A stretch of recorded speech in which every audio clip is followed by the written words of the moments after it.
معزز سامعین، زندگی کا ہر لمحہ ہمارے لیے ایک امتحان ہے اور ہر سانس جو ہم لیتے ہیں ہمیں ایک نئے سوال سے دوچار کرتی ہے۔ انسان اس دنیا میں اپنی حقیقت کی تلاش میں سرگرداں ہے اور اسی تلاش میں اسے حق اور باطل کے درمیان فیصلہ کرنا ہوتا ہے۔ یہ دنیا عارضی ہے مگر اس میں گزرنے والے واقعات اور ان میں پوشیدہ حکمتیں ابدی ہیں۔ اسلام کی تاریخ میں ایسے واقعات محفوظ ہیں جو نہ صرف ہمارے ایمان کو جلا بخشتے ہیں بلکہ ہماری زندگیوں کو ایک مقصد عطا کرتے ہیں۔ آج ہم ایک ایسا واقعہ آپ کے سامنے پیش کرنے جا رہے ہیں جو عقل کو حیران اور دل کو مسحور کر دینے والا ہے۔ اس میں ایمان کی روشنی، عقل کی گہرائی اور ایک ایسی بصیرت ہے جو آپ کے دل و دماغ کو جھنجھوڑ کر رکھ دے گی۔ یہ محض ایک قصہ نہیں بلکہ صدیوں کی حکمت کا نچوڑ ہے جس میں انسان کے لیے رہنمائی، عبرت اور کامیابی کا راز چھپا ہوا ہے۔ اس واقعے کو سننے کے بعد آپ کی سوچ کا دھارا بدل جائے گا، آپ کے دل میں یقین کی ایک نئی شمع روشن ہوگی اور آپ کی روح کو وہ سکون ملے گا جس کی آپ نے کبھی خواہش کی تھی۔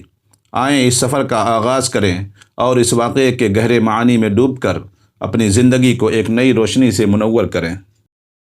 واقعہ یہ ہے کہ مسیلمہ کذاب نے نبی کریم صلی اللہ علیہ وسلم کو خط لکھا کہ میرے ساتھ ایک معاہدہ کر لیں، جب تک آپ حیات ظاہری میں ہیں آپ نبی ہیں، جب آپ کا وصال ہو جائے تو میں نبی، یا یہ معاہدہ کر لیں کہ آدھے عرب کے آپ نبی، آدھے عرب کا میں نبی، نعوذ باللہ۔ اس کے خط پر نبی کریم صلی اللہ علیہ وسلم نے جواب میں لکھا، میں تو اللہ کا رسول ہوں جبکہ تو کذاب ہے، جھوٹا ہے۔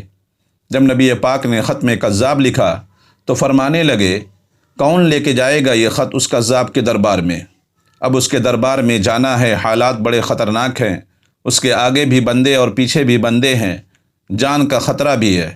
ایک صحابی تھے چھابڑی فروش، سر پر ٹوکرا رکھ کے مدینے کی گلیوں میں کھجوریں بیچتے تھے، 11-12 بچوں کے باپ تھے، جسمانی طور پر بھی کمزور تھے، کھجور کھا رہے تھے، جلدی سے اٹھے، ہاتھ کھڑا کر کے کہا، حضور کسی اور کی ڈیوٹی نہ لگائیے، میں جاؤں گا۔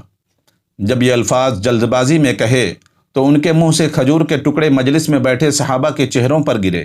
ایک صحابی کہنے لگے، اللہ کے بندے پہلے کھجور تو کھا لے، بڑی جلدی ہے تجھے بولنے کی۔ مسکرا کے کہنے لگے، اگر کھاتے کھاتے ڈیوٹی کسی اور کی لگ گئی تو کیا کروں گا، مجھے جلدی ہے۔ اللہ اکبر۔ حضور صلی اللہ علیہ وسلم نے اپنا نیزہ دیا، گھوڑا دیا اور فرمایا کہ ذرا ڈٹ کے جانا اس کذاب کے گھر۔ وہ صحابی عقیدت سے نظریں جھکا کر کہنے لگے، محبوب خدا آپ فکر ہی نہ کریں۔ صحابہ کہتے ہیں وہ اس طرح نکلے جیسے کوئی جرنل نکلتا ہے، ان کا انداز ہی بدل گیا، ان کے طور طریقے بدل گئے، وہ یوں نکلے جیسے کوئی بڑا دلیر آدمی جاتا ہے۔ وہ صحابی مسیلمہ کذاب کے دربار میں گئے، وہاں ایک شخص جو بعد میں مسلمان ہوا، وہ بتلاتا ہے کہ وہ صحابی جن کا نام حضرت حبیب ابن زید تھا، جب وہاں دربار میں پہنچے تو اپنا نیزہ زور سے دربار میں گاڑ دیا۔ مسیلمہ ٹھٹک کے کہتا ہے، کون ہو؟ آپ غراتے ہوئے فرمانے لگے، تجھے چہرہ دیکھ کے پتہ نہیں چلا کہ میں رسول اللہ کا نوکر ہوں؟ ہمارے تو چہرے بتاتے ہیں کہ نبی والے ہیں، تجھے پتہ نہیں چلا میں کون ہوں؟ مسیلمہ کہنے لگا، کیسے آئے ہو؟ بے نیازی سے فرمایا، یہ خط کا جواب لے کر آیا ہوں۔ بادشاہوں کا طریقہ یہ تھا کہ وہ خط خود نہیں پڑھتے تھے، ساتھ ایک بندہ کھڑا ہوتا تھا، وہ خط پڑھتا تھا۔ تو مسیلمہ نے خط کو اس کو دیا کہ پڑھو۔ جب اس نے خط پڑھا تو اس میں یہ بھی لکھا تھا، تو کذاب ہے۔ یہ جملہ وہاں موجود سب نے سن لیا۔ اکیلے میں ہوتا تو بات اور تھی، وہ آگ بگولا ہو گیا، آنکھیں سرخ ہو گئیں۔ سامنے حضرت حبیب ابن زید تنے کھڑے تھے، غصے سے تلوار لے کے اٹھا اور کہنے لگا، تیرے نبی نے مجھے کذاب کہا ہے، تیرا کیا خیال ہے؟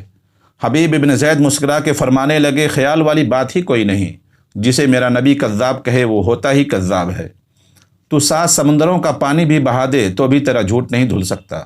مسیلمہ غصے کی شدت سے کانپتے ہوئے کہنے لگا، تو پیچھے پلٹ کے دیکھ، سارے میرے سپاہی، میرے پہرے دار، تلواریں، نیزے، خنجر، تیر، سب تیرے پیچھے کھڑے میرے ماننے والے ہیں۔ حضرت حبیب ابن زید رضی اللہ عنہ فرمانے لگے، میرے 12 بچے ہیں، ان میں سے کچھ ایسے ہیں جو دودھ پیتے ہیں، کچھ ایسے ہیں جنہوں نے ابھی چلنا بھی نہیں سیکھا۔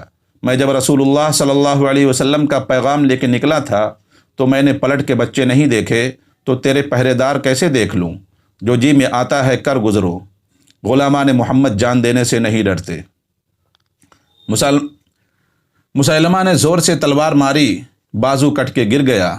کہنے لگا اب بول، اب تیرا کیا خیال ہے؟ آپ فرمانے لگے تو بڑا بیوقوف ہے، ہمیں آزماتا ہے، ہمیں تو بدر سے لے کر احد تک سب آزما چکے ہیں، تو ابھی بھی خیال پوچھتا ہے؟ میرا خیال وہی ہے جو میرے نبی نے فرمایا۔ مسیلمہ نے پھر تلوار ماری، دوسرا ہاتھ کٹ گیا۔ کہنے لگا میں تجھے قتل کر دوں گا، باز آ جا۔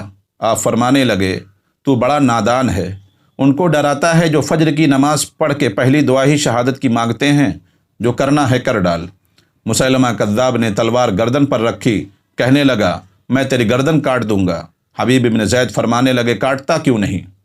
روایت کرنے والا فرماتا ہے کہ مسیلمہ کے ہاتھ کانپتے تھے، تلوار چلائی، گردن کٹ گئی۔ ادھر مدینے میں حضور صلی اللہ علیہ وسلم کے آنکھوں میں آنسو آئے۔ صحابہ کرام نے پوچھا یا رسول اللہ کیا ہوا؟ فرمایا میرا حبیب شہید ہو گیا ہے اور رب کریم نے اس کے لیے جنت کے سارے دروازے کھول دیے ہیں۔ کہ محمد سے وفا تو نے تو ہم تیرے ہیں، کہ محمد سے وفا تو نے تو ہم تیرے ہیں، یہ جہاں چیز ہے کیا لوح و قلم تیرے ہیں۔ اللہ تعالی ہم سبھی لوگوں کو حضور پاک صلی اللہ علیہ وسلم کی سچی اور پکی محبت نصیب فرمائے۔ وآخر دعوانا الحمد للہ رب العالمین۔